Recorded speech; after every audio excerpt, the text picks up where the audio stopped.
حضرت باعزید بستامی کہتے ہیں کہ میں نے اپنی ماں کے آگے ہاتھ جوڑے، میں نے کہا امی تجھے راضی کروں یا رب کو راضی کروں؟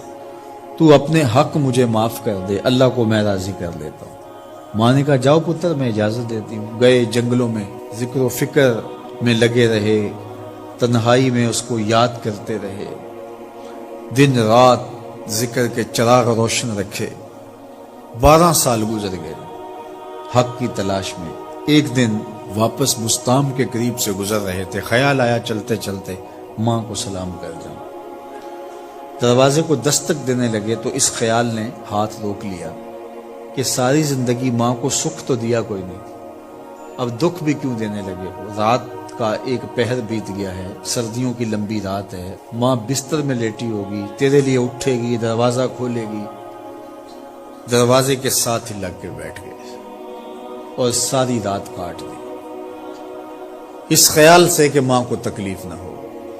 جب سحری کا وقت ہوا تو اندر سے جو نالی آتی تھی اس نالی سے پانی آیا، سمجھ گئے میری ماں تہجد کے لیے اٹھی ہے اور وضو کا پانی ہے، تو فوراً دروازے پہ دستک دی۔ اندر سے آواز آئی بیٹا باعزید میں ابھی آئی۔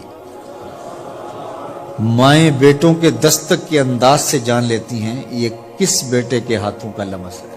12 سال کے بعد آئے، دستک دی، کہا بیٹا باعزید میں ابھی آئی۔ ماں کی تو نگاہیں ہی دروازے پہ رہتی ہیں۔